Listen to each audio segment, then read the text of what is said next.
Welcome to the Madeira Moto Adventure. This is a fully planned, visceral adventure itinerary featuring the best experiences, even some you didn't think were possible. It's all routed via your phone for maximum ease. All this is ideally done on motorcycles. It is planned for the visceral feel of riding a motorcycle next to the sea and up into mountains. Oftentimes between the mountains and the sea. That is what makes Island so spectacular. I've made every decision to prioritize value and efficiency, letting you do the most in the shortest amount of time. A short list of alternatives is included for flexibility, but the groundwork is done so you can focus on enjoying the journey. All as easy as a scavenger hunt on your phone mapping application. With 20 years of backpacking experience, I've tested and curated everything from the best activities to the lightest, most efficient gear. My detailed packing list ensures you have everything you need and a bit of comfort while keeping it compact, even in a single bag, which saves you lots of money on flights. I'll prepare you thoroughly for the decisions you'll make on the go. More on the gear and planning details later. So again, this is a motorcycle adventure activity tour of islands. This island of Madeira. I want you to experience the thrill of riding between sea and mountains, and you get a much higher degree of accessibility on a motorcycle, especially in Madeira where it's almost impossible to park. I'm giving you experienced guidance through renting motorcycles on islands, which is very tricky. You can't ship them there and get your value back in the amount of time that you spend. I have a short-listed itinerary of all the best things in adventure. You might think this is similar to other adventure tours, but I assure you it's very different. It's better. You have plans that you can access all the best things in the most efficient way possible and do the most with your time. That's really what makes it the best unguided adventure on the market. It's the only unguided adventure tour with specific directions and itinerary that you can plan. There are a lot of videos that is planned. There's a lot of videos on the internet about the 10 best things or whatever, but then you have to find out what they're talking about. If it's in a foreign place with their own specific language, you got to find out what that place is and find out where it is and find out how you're going to get there and how you're going to get there in reference to all the other places. Yeah, you're going through several different lists and actions. I've got everything in the way that it can be accessed, because that is the thing that's missing from modern adventure blogs, tours, advertising. The accessibility and the efficiency of accessibility. I've routed plot points on your phone so you spend no time planning and navigating. It's the very best thing to having a knowledgeable tour guide with you at all times at ready 1/200th of the price and totally free to follow your own whims. If you choose. Say it with me. 1/200th of the price of having a tour guide with you for 5 days. Now before you ask, you can ride a motorcycle 125 cubic centimeters in Madeira without a motorcycle license. They do have standard motorcycles, 650 adventure motorcycles and things like that. If you're an experienced motorcycle rider, that would be significantly more ideal. You'd have more fun, things like that. But if you're just getting into it, you can go to Madeira and rent a motorcycle without a transmission, so you don't change gears, and you don't need a motorcycle license, only a driver's license. There's some pre-work that needs to be done that I'm going to talk you through. I do have a Word document that talks about all of this. In case you don't like to watch the videos, I'm just making the videos for your convenience and to get you excited about it. So, if you're flying from Europe, this really isn't too challenging, but if you're flying from the US, I would recommend that you fly to Porto, Portugal. You can also fly to Lisbon, but if you're newer to traveling, I would say go to Porto. It's easier to access and much easier to navigate, and you're not going to be spending money every time you turn around. I have a video about using Google Flights to get the very best deal, to try to set up your own option from going from your home airport to Porto, and then from Porto to Madeira. Some of the recommendations based upon that. You might think it's $1,500. People spend sometimes $2-3 grand if they're really unsavvy, but a lot of people spend over $1,000. I'm going to show you how to do it for $700. A lot of this is revolves around that flight deal revolves around having one checked bag, and I'm going to show you how to do that as well. I have a packing list. So for more of that pre-work, you want to get your ticket to fly to Funchal, Madeira. Be patient and shop for deals. I'm sorry, that's after getting your ticket to Porto, Portugal. Then you want to get your ticket to fly to Funchal, Madeira. You can be patient and shop for deals, but you'll probably find something between 50 and 70. That's round trip. When you see a good deal, you need to pounce on it immediately. Those flight tickets change all the time. There's a 6 a.m. and a 6:30ish p.m. flight every day with TAP. It's, I think, TAP Air Portugal. Don't book your flight on the same day because of all the variables that can happen. And sometimes those Madeiran airlines are not sympathetic to your challenges. I would strongly suggest that you hedge the risk of those variables by just staying in Porto for $25 a night. And I'd recommend that you stay in a hostel. If you stay in a hotel, it's going to be more expensive.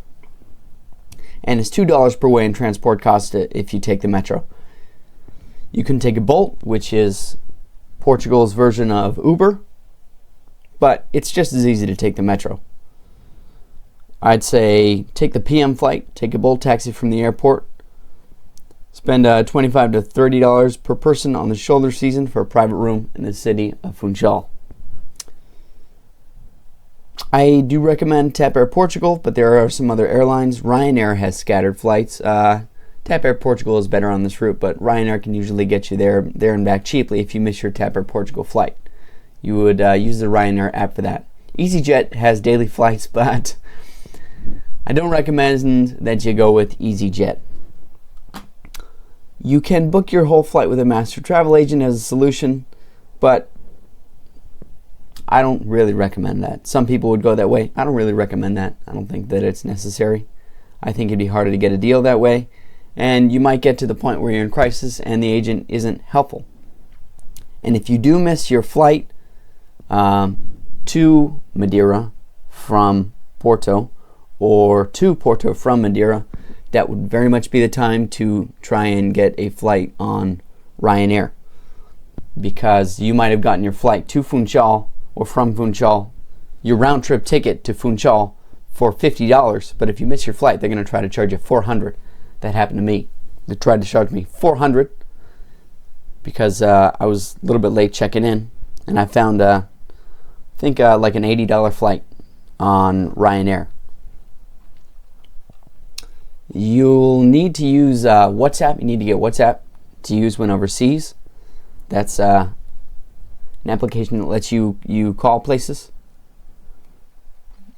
and you'll want to get a phone chip when you're there from Vodafone, and I've laid out how to do that in Porto and Lisbon. And you'll need to get RSVP to rent motorcycles from Blitz Rent Madeira. Okay, I get a lot on this. It's difficult. It's not difficult to rent motorcycles, but there's a lot that's left open because they don't want to insure you for that whole motorcycle. They don't want to insure you for the whole value of the motorcycle if something happens to the motorcycle. But chocolate melts and motorcycles tip and scratch. And I looked at a lot of the other businesses around, and I saw the business practices of them and Blitz Rent Madeira. And I spoke to the guy at Blitz Rent Madeira for a long time to try to find out how I could get insurance on the bikes. And he was saying that, frankly, insurance companies don't offer policies that will do that. But he showed me a lot of emails from customers where something happened to the bike, and the Blitz Rent Madeira was very sympathetic to the point of just letting it go and charging the customer nothing if it was a small scratch or something like that. And if it were something larger, Blitz Rent Madeira charges the customer the price to repair the bike, not whatever price the rental company wants to charge, because you're at their whims at that point. If you really think about it, it's quite scary. Like if you rent a car in Hawaii, something happens to the car, they can charge you the amount that someone would pay to rent the car every day until that car is fixed. And in the meantime, that car is sitting in a shop somewhere, and no one is motivated to get that fixed, because now a customer doesn't have to pay for it. It doesn't have to be used. As long as nobody fixes it, you pay for it. So I mean, it could be up to tens of thousands of dollars. That's why renting a motorcycle is such a sensitive issue, because they're even more likely to have something happen to them. You can buy the insurance on the bikes, but that only covers somebody else and their health and their car if you hit into somebody else. I would say try to get the sturdy Japanese bike models over the no-name brands. I had a Japanese bike model, and my friend that I was with had a no-name brand, and it was pretty sturdy. The no-name brand was pretty sturdy. In Hawaii it might be, or somewhere else it might not be as sturdy. But try to go for those Japanese bike models. They also have rental cars. This tour is really geared for motorcycles, in that some of the rides are just for the visceral feel of a motorcycle. But if you want to rent a car, Blitz Rent Madeira will also rent you cars, smaller cars, and most of them are manuals. And if you do rent a car, go in the shoulder season, because there's nowhere to park. Once you have your flights and your RSVPs for the rentals, you want to get your lodging in Porto or Lisbon, and I have a Word document that talks about all of this. So you can reference a Word document if you can't get to the video, or if you don't want to go through the video again. In Porto, I'd say go to the Porto Wine Hostel, or the Central House Porto Ribeira. There's also a hotel that I've put in the Google Maps. I'd say the best thing to do would be to rent to get your lodging in Funchal, Madeira for the night before day 1 out of 5. And you'll probably want it for the 5th night, and then depart on your 6th day. And that should be 25 or 30, I think €25 per person for a 2-person room. You can also go to Allegro Studios, which I mean it's there and it's nicer. It's $80 a night for 2 people, so €80 a night for 2 people, €40 per person. It's a little nicer, but I don't think it's worth the extra money. And you want to get your campsite permits from the places where you'll be. And I have the camping RSVP links in the Word document called the Madeira 5-Day Guide. And you want to get the Bolt app. That's what they use there in lieu of Uber. You want to exchange your money in euros. If you do forget to do this, I have a place in Porto. I don't have a place in Lisbon laid out because I didn't find a great one in Lisbon. So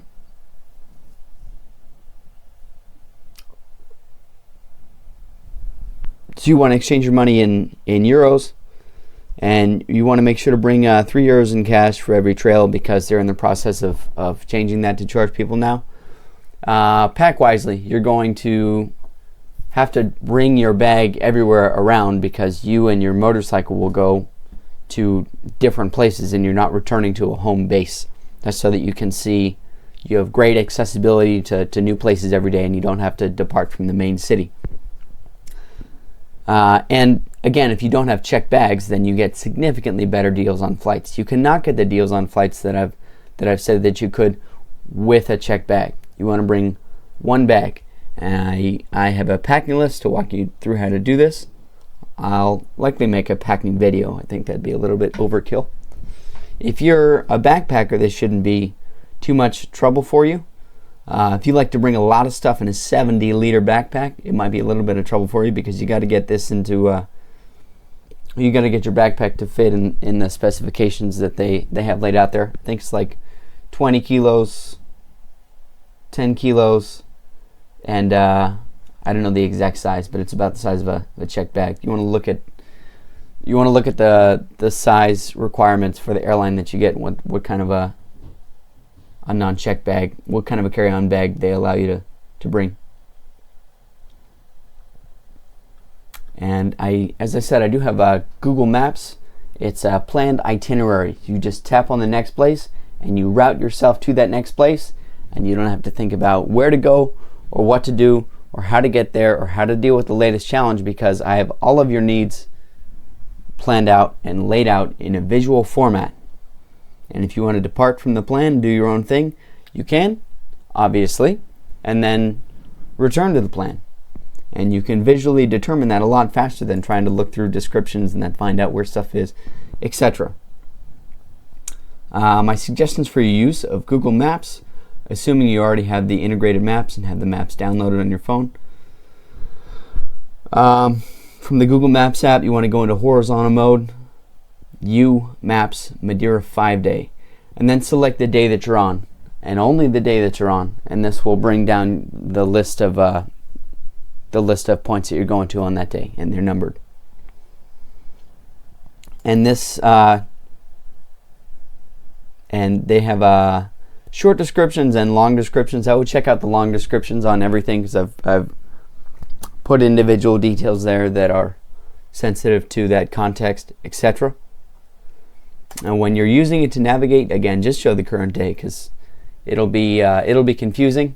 Some of the destinations I've routed you to on multiple different days, so it will just get confusing.